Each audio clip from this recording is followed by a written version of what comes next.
Assalamualaikum and welcome to another online session of mechatronics. Previously, we have discussed some related major concepts of PLCs. Now we are moving towards the important topic robotics. It will take almost 2 to 3 lectures in order to complete its all dynamics. Start करते हैं जी आज का lecture. सबसे पहले है कि what is robot, what is its introduction. Robot can be defined as a computer controlled machine with some degrees of freedom. ठीक है, एक हमारे पास एक रोबोट जो है कंप्यूटर कंट्रोल्ड मशीन है। हमने उसको प्रोग्राम किया हुआ होता है थ्रू माइक्रो कंट्रोलर्स और any kind of PLCs like any software, any programming language. उसमें हमारे पास ये है कि what typically has sensors to sense its environment particularly to make it sure it does not hit any obstacles in its way. ये इसके हमारे अब कुछ जो है ना ये वर्कआउट है कि रोबोट जो है वो अब हमने इसको कैसे डिज़ाइन करना है और इसके गोल्स क्या होते हैं, और इसके planning to determine how to accomplish those goals. Some robots are pre-planned with the planned steps to carry out the given goal. So planning is not needed. ठीक है, वो जो ऑलरेडी प्री प्लान्ड होते हैं कि भाई हमने जो है ना वो इस तरह करना है, तो उसके बाद उसके मतलब कहने का ये है कि बार बार आप प्रोग्रामिंग नहीं कर सकते उस पर। एक ही दफ़ा प्रोग्राम करके छोड़ दिया जाता है तो वो उसी एक प्लेटफॉर्म के ऊपर चलता रहता है। कुछ जो होते हैं वो इंटेलिजेंट होते हैं, लाइक अपने आप को इन्वायरमेंट के मुताबिक चेंज करते हैं। ठीक है, जैसे कि ये हमारे पास ऊपर मैंने एक चीज़ लिखी हुई है, that is the ability to move about in its environment. Path planning to determine how to move about its environment. Exactly अगला पॉइंट यही था कि भाई अब आपने जो लोकेशन उसको दी है या जो आपने उसको टास्क दिया है वो अपने एनवायरनमेंट के मुताबिक अपने आप को चेंज करते हुए करे. ठीक है, the robot usually has 3 phase sequence of operation. Sense, सबसे पहला सेंस करेगा, प्रोसेस करेगा, इंटरप्रिटेशन, प्लानिंग, यानी कि वो उसको देखेगा क्या करना चाहिए और उसके बाद एक्शन करेगा. तो हमारे पास रोबोट के 3 ऑपरेशंस होते हैं. ठीक है, इसमें हमारे पास सबसे पहले सेंस होगा, परसेप्शन क्रिएट करेगा वो, और प्रोसेस करेगा और उसके बाद एक्शन करेगा. अब इसमें जब हमारे पास एक चीज़ है कि जब हमारे पास एक ही सीक्वेंस ऑफ ऑपरेशन है और उसने वही सारी जिंदगी करते चले जाना है, तो वो हमारे पास इसके सारे इतना कोई मुश्किल नहीं होगा, ना सेंसिंग, ना प्रोसेसिंग, ना एक्शन, क्योंकि ऑलरेडी प्री प्लान किया हुआ होगा, उसको प्री प्रोग्राम्ड किया हुआ होगा.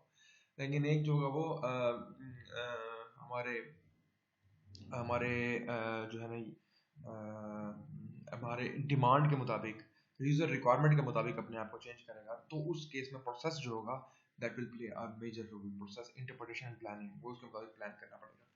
ठीक है, टाइप्स ऑफ रोबोट क्या है जी? मोबाइल रोबोट्स हैं, रोबोटिक आर्म्स है, ऑटोनोमस व्हीकल्स हैं. मोबाइल रोबोट्स क्या होते हैं? Robots that move freely in the environment. ठीक है, मोबाइल रोबोट्स क्या करते हैं कि अपने आप को फ्रीली कहीं भी मूव कर सकते हैं. वी कैन सब divide these into indoor robots and outdoor robots. ठीक है, एक इंडोर होते हैं, एक आउटडोर होते हैं. Terrain robots based on the environment they are program to handle. ठीक है, आपके अपने एनवायरनमेंट के मुताबिक आपने उसको प्रोग्राम किया हुआ होता है कि भाई कितने उसमें कंस्ट्रेंट्स हों, कितने पैरामीटर्स हों, और तो वो उसके मुताबिक उसको प्रोसेस करके तो अपनी आउटपुट दे देगा. रोबोटिक आर्म्स क्या होंगे? Stationary robots that have manipulators, usually they are used in the construction में, कार मैन्युफैक्चरिंग प्लांट्स. ठीक है, रोबोटिक आर्म्स आपने देखा होगा कि जो असेंबली प्लांट्स के अंदर असेंबली के लिए यूज हो रहे होते हैं, वो आर्म्स जो हैं सीरियल मैनिपुलेटर कहलाते हैं. वो these are usually not considered AI but they do not perform planning and often have little to no sensory input. ठीक है, तो वो कोशिश उनमें ज्यादातर ये होती है, सेंसर्स होते हैं वैसे, लेकिन इसमें बहुत ज्यादा एआई इन्वॉल्व नहीं होती है. एआई आर्टिफिशियल इंटेलिजेंस कि भाई आपको उसके अब जो चीज है उसके मुताबिक उसने अपने आप को चेंज नहीं करना या अपने सीक्वेंस ऑपरेशंस चेंज नहीं करने. उसने वही रहना है जो आपने उसको कर दिया हुआ है. ये रोबोटिक आर्म्स की बात है. ऑटोनोमस व्हीकल्स आर लाइक, भाई आपने उसको कंप्यूटर कंट्रोल किया हुआ है, अब वो अपने उसके मुताबिक चलेगा जो उसका एनवायरनमेंट है आउटसाइड. ठीक है, तो autonomous plane drones, autonomous helicopters, autonomous submarines, autonomous space probes, ये सारे जो है ना वो उसके अंदर आते हैं. autonomous cars हो गई. They are different classes of autonomous vehicles based on the level of autonomy. ठीक है, some are semi autonomous. ठीक है, तो डिपेंड करता है कि वो किसके मुताबिक है. सॉफ्ट रोबोट्स क्या होते हैं जी? Robot that use computing approaches like fuzzy logic, neural networks. ठीक है, फजी लॉजिक होती है, एक एक हमारे पास न्यूरल नेटवर्क होता है. ये बेसिकली टेक्निक्स हैं, एल्गोरिथम्स हैं, वो अपने अपनी खुद ही कंप्यूट करते हैं जो आपने प्रोग्राम किया हुआ है, और उसके मुताबिक उसका जो जो आउटपुट आती है, और उसके मुताबिक वो अपनी लॉजिक डेवलप करते हैं, जैसे कि a plus b is equal to c, a is equal to b is equal to c, then इस तरह का हमारे पास जो लॉजिक्स हैं ये डेवलप करने पड़ती हैं। इसको सॉफ्ट रोबोट्स कहा जाता है, ठीक है। और मतलब सॉफ्ट रोबोट्स अपने खुद ही एक तरह का, जिस तरह गेट्स परफॉर्म कर रहे होते हैं ना, 1 0 0 इस तरह करके, वो अपने खुद लॉजिक्स बना के तो चल रहा होता है।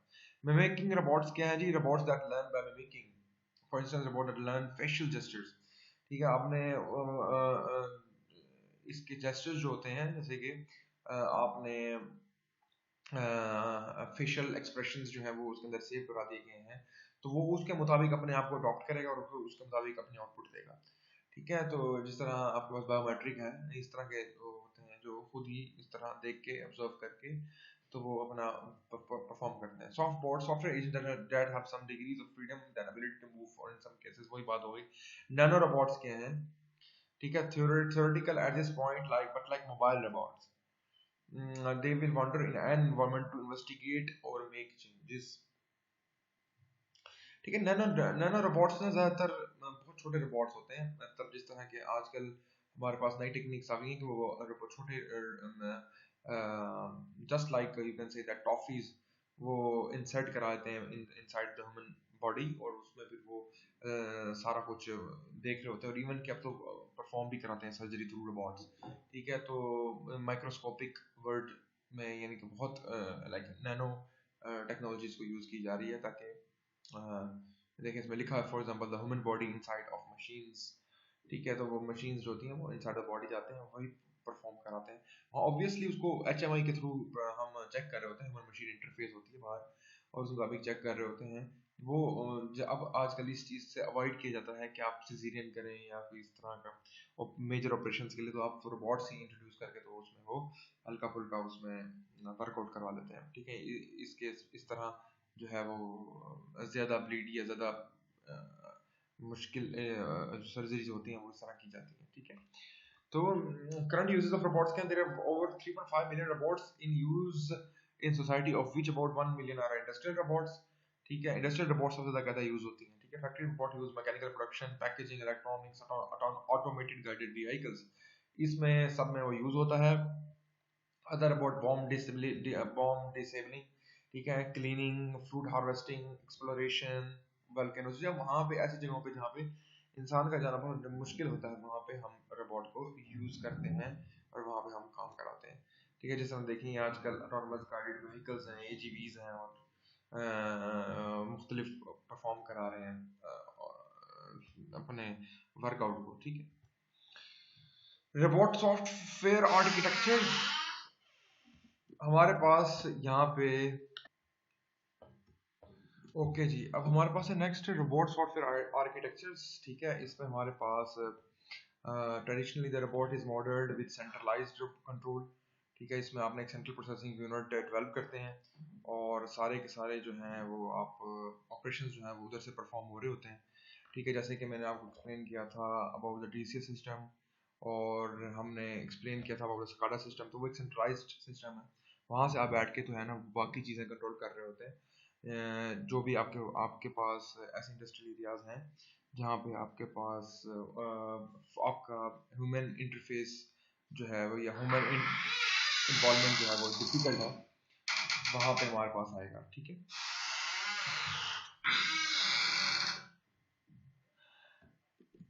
ओके, नेक्स्ट है हमारे पास other processors are usually available to control motions and interpret sensor values, passing the interpreted results back to central processors. वही बात है कि आपने वहाँ पे वर्कआउट कराया और वो वापस उसमें चला गया। In such a case, we must implement a central reasoning mechanism with pre-specified representation, requiring that we identify a reasonable process for planning and reasonable representation for presenting the plan in progress in the environment, ठीक है। वो कहता है कि हमारे पास कुछ जो है ना एक सेंट्रल यूनिट होता है हमारे पास, वहां से हम कंट्रोल कर रहे होते हैं, लेकिन कुछ हमने उसके अंदर भी इम्बेड किया हुआ होता है। यानी कि आप यूँ समझ लें कि इन मैनी केसेस जहाँ पे आपके पास ह्यूमन की इन्वॉल्वमेंट ज़रा मुश्किल होती है, वहाँ पे हमारे पास रोबोट्स यूज हो रहे होते हैं, लेकिन कुछ आपने उसको प्री प्लान किया हुआ होता है उस सिस्टम के मुताबिक, लेकिन कुछ चीज़ होती है जैसे कि आप फर्ज करें वो लॉकिंग सिस्टम डेवलप हो गया उसके अंदर, या आपने उसको ब्रेकर सिस्टम लगाया हुआ, तो आपको सेंट्रलाइज तरीके से उसको थोड़ा सा कंट्रोल भी करना पड़ेगा, ठीक है। तो इस तरह वो कहता है कि हमारे पास डिफरेंट आर्किटेक्चर्स होते हैं। उसके बाद human controlled of no interest to us in AI artificial intelligence, synchronous central control of all aspects of robot, asynchronous central control for planning and decision making, distributed control वही distributed for sensing and moving parts, वही बात आ गई distributed control की, because DCS is like distributed control. Insect based with multiple processors, each processor contributes as if we constitute a colony of insects contributing to some common goal. यार insect based से होते हैं हमारे पास ये algorithms होते हैं, ठीक है, और मल्टीपल वर्कआउट कराना होता है तो वो algorithm जो होता है वो उसको उसके मुताबिक परफॉर्म कराना होता है, ठीक है। इसमें मुख्तलिफ आते हैं, आर्ट कॉलोनी बेस्ड आ जाता है, ठीक है, और ये बेसिकली ऑप्टिमाइजेशन मेथड्स होते हैं, एल्गोरिदम्स होते हैं, ठीक है, और सेंसिंग टेक्निक्स होती हैं, और सेंसिंग बेसिकली फिनोमेनास होते हैं, ठीक है। तो इसमें हमारे पास जो है ना ये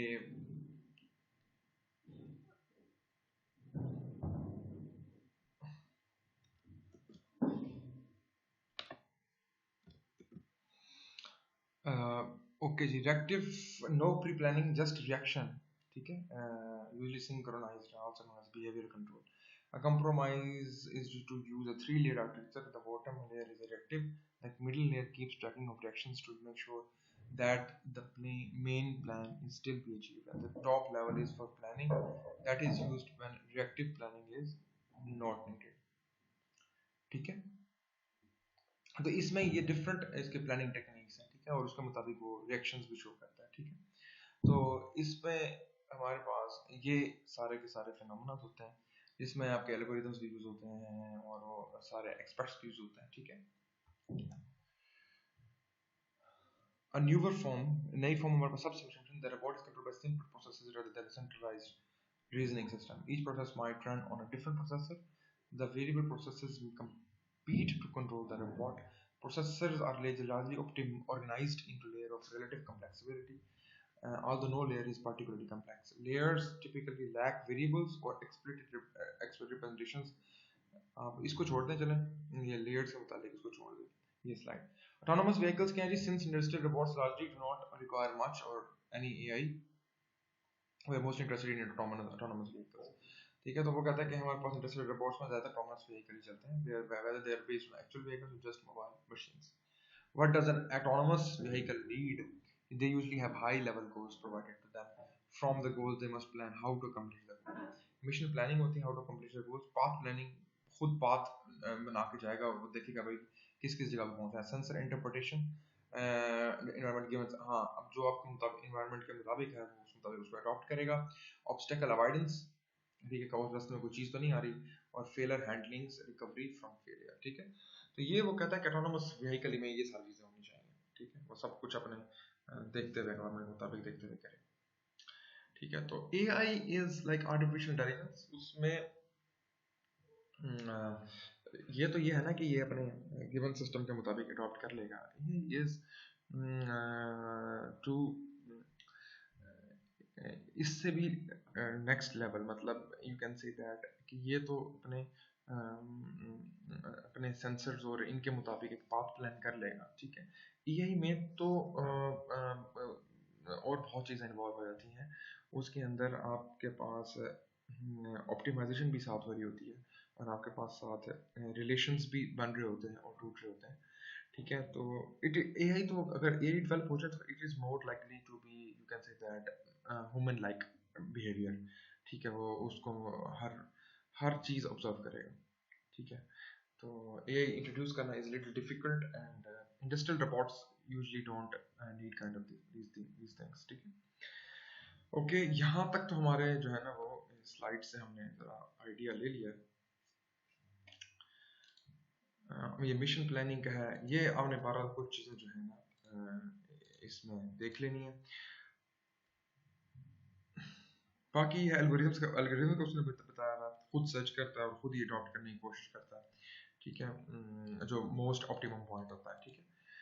ये ऑब्स्टेकल अवॉइडेंस का है, ठीक है। ओके, ये ज़रा आपने वैसे रीड कर लेना ज़रा एक दफ़ा, ठीक है, चीज़ें रीड कर लीजिएगा। अभी हम जरा मूव करते हैं टूवर्ड्स द कैलकुलेशंस समहाउ कि हाउ रोबोट जो है, देखें रोबोट की दो दो दो जो होती हैं टाइप्स होती हैं, एक होते हैं सीरियल मैनिपुलेटर्स, एक होते हैं पैरेलल मैनिपुलेटर्स। ठीक है, तो हमारे पास जब इसमें दो टाइप हैं,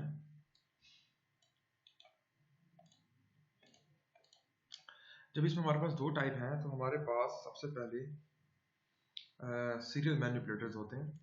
ठीक है, सीरियल मैनिपुलेटर्स जो हैं वो हम इस वाले रोबोटिक्स में डिस्कस करेंगे। सीरियल मैनिपुलेटर्स कह लें या सीरियल रोबोटिक्स कह लें। ठीक है,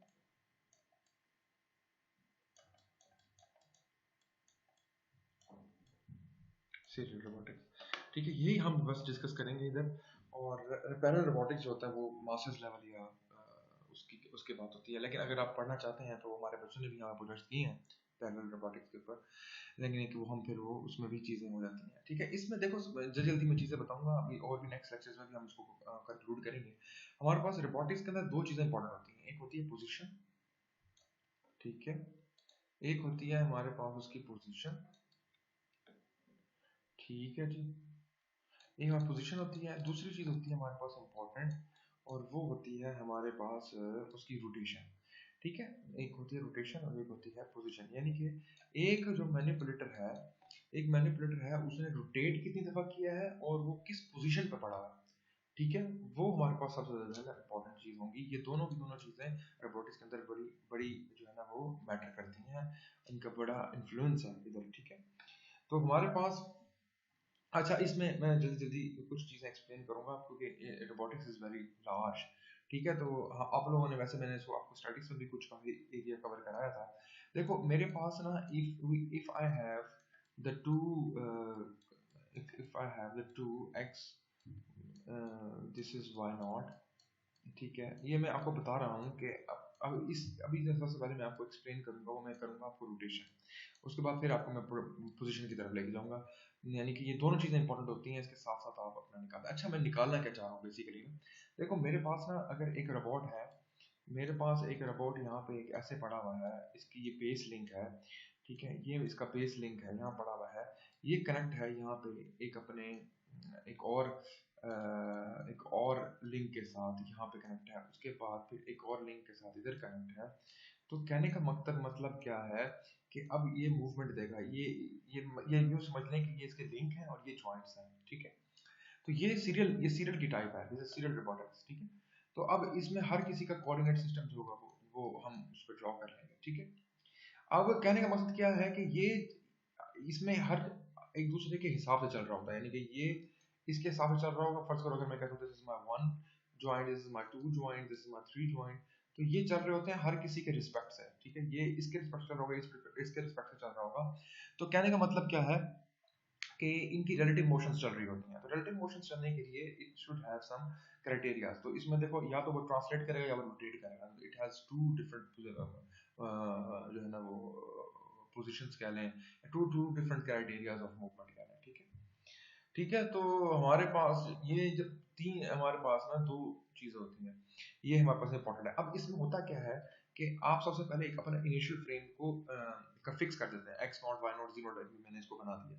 ठीक है, अब मैं एक और कलर यूज करता हूँ। अब मैं कहता हूँ कि मेरे पास जो x1 है, ठीक है, जो x1 है वो मेरे पास किसी एंगल पे मूव किया है, वहाँ यहाँ पे मैंने किसी एंगल पे मूव किया, लेकिन ये जो है ना मेरे पास, ये जो है ना वो फिक्स है। ठीक है, ये मैंने किसी एंगल पे फिक्स करना है, तो मैं इसको ये ऐसे कर देता हूँ। ठीक है, कहने का मकसद क्या है कि इसने रोटेट किया ऐसे। ठीक है, इसे रोटेट किया ऐसे with some theta degree angle. ठीक है, with some theta degree angle move किया है इसने। ठीक है, तो अब ये हमारे पास नया हो गया x1, ये हमारे पास नया हो गया y1, ऐसी है कुछ कहानी। और ये हमारे पास जो नेक्स्ट है, ये हमारे पास z1 हो जाएगा। ठीक है, अच्छा अब इसकी मूवमेंट निकालनी है ना, x1 y1 is a new position. अब मैं कहूँगा, अब मैंने इसको कहा है रोटेट किया है इसने, मैंने इसको कहा है कि it has given the rotation, it has given the rotation, rotation इसने दी है, इसे रोटेशन दी है अबाउट z दी है। ठीक है, अबाउट z दी है, अबाउट z दी है। अब इसमें आपका इंपॉर्टेंट एक कंसेप्ट था, मैंने आपको पढ़ाया था स्टैटिक्स में, अबाउट प्रोजेक्शंस। प्रोजेक्शंस याद है आप लोगों को? प्रोजेक्शंस मैंने इसमें बताया था आपको कि what is actually projection. Projection के मुताबिक आपने जो है ना इसके बेसिकली मैट्रिसेस होते हैं, ठीक है। मैट्रिक्स अभी 12 करते हैं, अभी देखते हैं कैसे बनेगा। तो इसका बेसिकली जो मैट्रिक्स होता है, मैं अगर बनाना चाहूँ तो मैं बनाना चाहूँ, अब मैं यहाँ पे कहता हूँ कि मेरी प्रोजेक्शन ऑफ x1, ये इंपॉर्टेंट लाइंस हैं बेसिकली याद रखने वाली। Projection of x1, projection of y1, projection of z1, ठीक है। किसके ऊपर? On x not initial frame, y not initial frame, z not initial frame, ठीक है। तो ये हमने देखना है कि ये कैसे है। अब आपको प्रोजेक्शन याद होगी, आप प्रोजेक्शन कैसे निकाला करते थे? आप प्रोजेक्शन कैसे निकाला करते थे, यानी कि अगर x नॉट के ऊपर है किसकी प्रोजेक्शन, x1 की, तो वो क्या होनी चाहिए, ठीक है। तो वो होगी हमारे पास, वो होगी हमारे पास cos ऑफ थीटा, ठीक है। x1 की x नॉट पे, इस नॉट अबाउट कंपोनेंट्स याद रखना, इस अबाउट प्रोजेक्शन, ठीक है। और y1 की x नॉट पे क्या होगी, सॉरी पहले हम ये कॉलम कर लेते हैं फिर आगे चलते हैं। x1 की y नॉट पे क्या होगी, ठीक है। x1 की y नॉट पे क्या होगी, वो होगी हमारे पास साइन ऑफ थीटा, ठीक है। ये निकालना आपने, ठीक है। आप चेक करना है क्या है, किस तरह है। मैं वैसे एक एक करके दिखा देता हूँ कि ये जिस तरह x1 है ना, x1, ये x1 है, तो ये मेरे पास ये इसका बनेगा ना प्रोजेक्शन, ठीक है। प्रोजेक्शन बनेगा ना x1 का x नॉट पे, ये है cos थीटा, और x1 का y नॉट पे, ठीक है। ये अब ये आपने ना इस तरह एज्यूम करना है कि y नॉट पे, ये सारे 90s पे एक दूसरे के, जरा इमेजिन करना थोड़ा सा डिफिकल्ट होगा। अब उसको तरीका कार क्या होता है, आप अपना एक लेफ्ट हैंड लें, तीन आपके पास फिंगर्स बनेंगी, सारी 90 में होंगी, एक होगा इंडेक्स फिंगर, एक मिडिल फिंगर और एक थंब, ठीक है। अब इसको आपने रखना है ऐसे, ठीक है। आपने इसको देख लें आप, Z1 को बेशक इंडेक्स फिंगर रख लें और Y नॉट को और X को थंब और मिडिल फिंगर रख लें, ठीक है। तो उसके मुताबिक आप करेंगे तो आपको ज़्यादा समझ आएगी। तो ये इसकी प्रोजेक्शन है cos थीटा, किसकी, x1 की cos के ऊपर, x नॉट के ऊपर। अब इसी तरीके से x1 की y1 के ऊपर, सॉरी y नॉट के ऊपर, ठीक है। तो अब वो क्या होगी, sin थीटा, ये इस तरह sin थीटा हो गया, ठीक है। ये मेरे पास थीटा हो गया, ठीक है। तो अब इस तरीके से जो z नॉट होगी वो हमारे पास कुछ भी नहीं होगी, उसकी तो होगी नहीं ना हमारे पास, ठीक है। बिकॉज ये तो हमारे पास इधर ये मूव किया ना, ये दोनों मूव किए हैं, ये और ये, सही है। प्रोजेक्शन है बेसिकली, प्रोजेक्शन तो उसके ऊपर नहीं होगी ना, ठीक है। वो डिफरेंट केस होगा, उसमें देखते हैं कि फिर वो किस में z नॉट में भी आएगा, ठीक है। अब इसी तरीके से y1 की x नॉट पे sin थीटा, ये और माइनस के साथ, ठीक है। ये आपने निकालना है इधर से, ठीक है। और इसी तरीके से cos थीटा आ जाएगा, ये प्रोजेक्शंस की बात कर रहा हूँ, अगेन ध्यान में रखना, ठीक है। ये cos थीटा आ जाएगा, और z1 की x नॉट पे कुछ भी नहीं है, जीरो है, और z1 की y नॉट पे भी कुछ भी नहीं है, जीरो है, ठीक है। z नॉट की क्या होगी, z1 पे वो होगी 1, बिकॉज इसमें कोई एंगल नहीं है ना, ठीक है। तो एक ही है, उसके ऊपर ही है जो है, ठीक है। तो इसलिए यहाँ पे 1 आ जाएगा, कोई एंगल है ही नहीं, ठीक है। तो यहाँ पे इसलिए 1 आ जाएगा। ये है कौन सी, इसको हम कहते हैं रोटेशन, इसको हम कहते हैं रोटेशन ऑफ 1 to 0, ठीक है। यानी रोटेशन ऑफ 1 इसकी फ्रेम की, जीरो इनिशियल इनर्शियल फ्रेम पे, ठीक है। इनिशियल कह लें, इनर्शियल कह लें, या रेफरेंस फ्रेम कह लें, ठीक है। तो इस तरह इसको शो करना है, और ये रोटेशन मैट्रिक्स बन गया, ठीक है। ये था अबाउट z। इसी तरीके से आपने निकालना है rotation about act, rotation about, या इसको चलो मैं दूसरे लफ्जों में rz भी लिख देता हूँ, ठीक है। अब आपने निकालना है rx, rx आप निकालें और देखें क्या, rx का मतलब रोटेशन अबाउट x, ठीक है। अब इसमें इस पोजीशन पे आपके पास 1 आ जाएगा, और बाकी सारी जगहों पे cos थीटा, और इधर sin थीटा माइनस के साथ, और इधर sin थीटा, और इधर जो होगा वो cos थीटा, ठीक है। इसी तरीके से आपने ry निकालना है, ठीक है। ry निकालना है, ry जब आप निकालेंगे तो ry हमारे पास आ जाएगा cos थीटा, उसके बाद 0, और उसके बाद sin थीटा, और ये रोटेशन, अभी रोटेशन की बात हो रही है, 0 1 0 माइनस sin थीटा, और 0 और cos थीटा, ठीक है। ये चीजें इसमें आ जाएंगी, ये आपने निकालना है, आप निकाल लीजिएगा, ठीक है। ये हमारे पास जब बन जाएंगे ना, तब हमारे पास, अगर फर्ज करें एक और सिनेरियो आया था कि जिसमें हमारे पास ये x नॉट है, ये वाई नॉट है और ये हमारे पास जी नॉट है। ठीक है, तो अब हमने अब ये तो इसमें एक एक को फिक्स कर रहे थे ना, लेकिन अब फर्ज करें किस तरह का केस आ जाता है, ये इधर चला जाता है, ये इधर चला जाता है और ये इधर चला जाता है, यानी कि अब Z1 भी जनरेट हुआ है ना एंगल के ऊपर। ठीक है, एंगल के ऊपर ये थीटा यहाँ से हो गया, ये थीटा यहाँ से हो गया और ये थीटा जो है वो यहाँ से डिलीवर हो गया रोटेशन की। तब आपने क्या करना है, इसमें क्या होता है, इसमें ट्रांजिशंस होती है, यानी कि पहले आपने रोटेशन अबाउट z किया है, उसके बाद फिर रोटेशन अबाउट x कर दिया। ठीक है, तो उस केस में हमारे पास क्या होगा, उस केस में हमारे पास यानी कि अब दो पोजीशंस बन जाती हैं, यानी कि एक बन जाएगा मेरे पास, ये बेसिकली आपने निकालना क्या है, r0 से 2, यानी कि सेकंड r2 तक। अभी ये 1 है ना, यानी कि इसको यूं समझ लें कि वो पहली पोजीशन थी, ये अब दूसरी पोजीशन है। चलो एक मिनट, मैं इसको जरा करेक्ट कर देता हूँ, इसको मैं 2 कर देता हूँ, इसको मैं 2 कर देता हूँ ताकि आप कंफ्यूज ना हो, आप इसको ताकि कंफ्यूज ना हो। ठीक है, और उसके लिए मैं थोड़ा, उसके लिए मैं डिफरेंट एक चीज़ यूज़ कर लेता हूँ, यानी यूँ समझ लें ये है मेरे पास। ठीक है जी, ये मेरे पास x1 है, ये मेरे पास y1 है और ये मेरे पास क्या है जी, z1 है। यानी कि पहले आपने रोटेशन की, फर्स्ट आपने रोटेशन की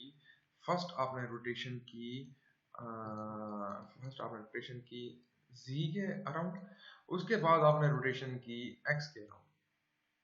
ठीक है, तो आपका दो पोजीशंस बन गई ना।